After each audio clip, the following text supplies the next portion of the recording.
आप यहाँ पर थोड़ा सा भी ध्यान से देखिएगा तो हमारे पास एक सिंगल फेज ये फुल वेव इन्वर्टर है, उसका हमारे पास ये सर्किट डायग्राम बनाया हुआ है, राइट। अगर आपके पास S1 S2 ऑन है तो V0 है आपके पास VDC और I0 आपका 0 से बड़ा है, मतलब कि V0 भी आपका 0 से बड़ा और I0 भी आपका 0 से बड़ा, मतलब कि वो आ रहा है आपके पास फर्स्ट क्वाड्रेंट में आ रहा है, ठीक है। अगर आपका D1 D2 ऑन है तो आपका V0 बराबर है VDC और I0 जो है वो आपका 0 से छोटा है, मतलब कि V0 आपका 0 से बड़ा है और I0 आपका 0 से छोटा है, मतलब कि वो आ रहा है आपके पास सेकंड क्वाड्रेंट में। वहीं अगर आपका S3 S4 अगर आपका जो है वो अगर आपका ऑन है तो V0 आपका है बराबर -VDC और I0 जो है वो आपका 0 से छोटा है, मतलब कि V0 भी आपका 0 से छोटा है और I0 भी आपका 0 से छोटा है, वो आ रहा है आपके पास थर्ड क्वाड्रेंट में।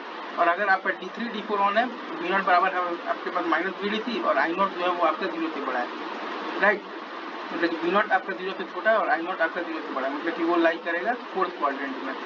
फर्स्ट क्वाड्रेंट में S1 S2, सेकंड क्वाड्रेंट में D1 D2, थर्ड क्वाड्रेंट में S3 S4 और फोर्थ क्वाड्रेंट में D3 D4। और वाई एक्सिस पर प्लॉट किया है V0 और एक्स एक्सिस पर प्लॉट किया है I0। और ये आपका बनाया हुआ है सर्किट का डायग्राम बनाया हुआ है, right sir, is it true? बस यही है, आगे बढ़ते हैं सर, ठीक है सर।